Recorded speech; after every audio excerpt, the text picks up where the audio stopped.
What's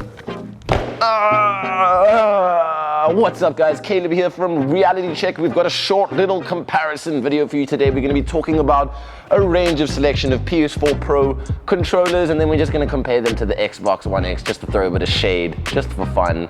And let's jump right into it.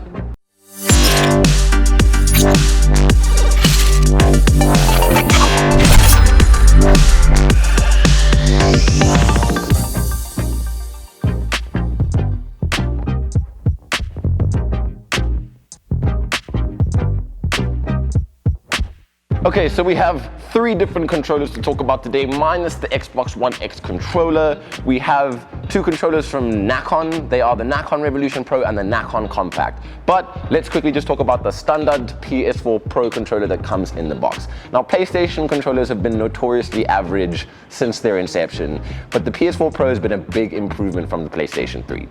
So let's talk about the layout. It keeps PlayStation's standard layout, and it's wireless controls as well. That comes standard in the box. But there are a couple of things that I'm not too crazy about. First and foremost is the double protruding joysticks. I like my left to be indented and the right to be protruding. The D-pad is awesome. I feel like PlayStation has pretty much nailed that, and they do it the best out of anyone else out there.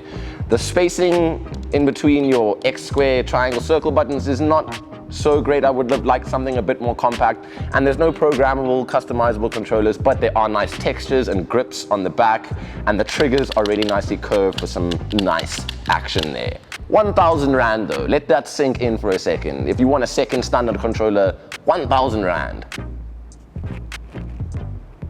1,000 Rand. Let's move right on to the Nacon Compact.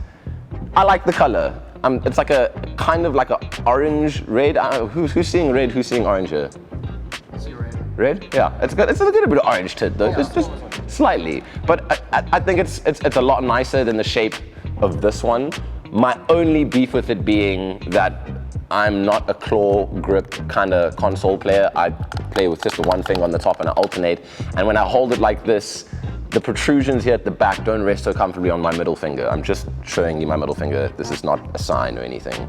It doesn't rest so nicely on my middle finger.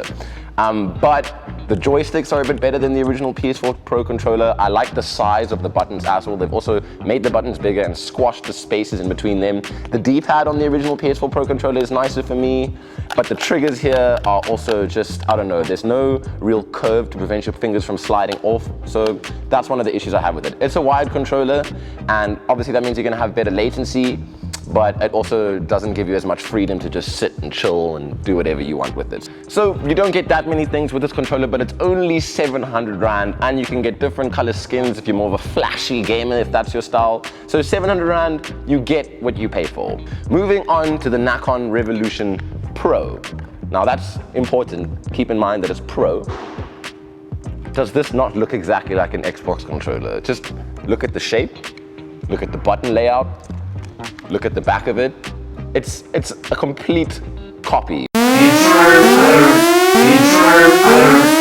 But if you're playing a PS4 Pro and you're used to Xbox controllers, then this is the puppy for you, because I'm all about the Xbox's ergonomic design. It's my favorite. They've really got the placement of the D-pad and the joysticks appropriately. For me, it makes more sense ergonomically how they have these things designed. Also, look at the size of the buttons. Great, there's not a lot of space in between them. These triggers are awesome, there's a slight curve, and here you have some customizable, programmable buttons on the back. And on top of that, it lets you add 3 different weights inside the controllers here. If you see, there's little places where you can put them in. So if you want a slightly lighter or slightly heavier controller, depending on how you hold and play your games, then this is probably for you. Again, it's a wired connection, a detachable wired connection. I'm not sure what the cause for that is. It's probably storage. So you can screw on and screw off this wire, but it's targeted at pro PS4 players. So you're gonna want it to be wired to avoid any kind of latency issues that you might have with the wireless controller. Again, I just want to talk about how similar this is to the Xbox controller. This comes in at 1,300 Rand. So you're paying a lot for the extra programmable buttons and the extra weights. The winner, even though it's not PS4 Pro, the clear winner here in this scenario is Xbox. They just nail it. This is the standard in the box Xbox controller.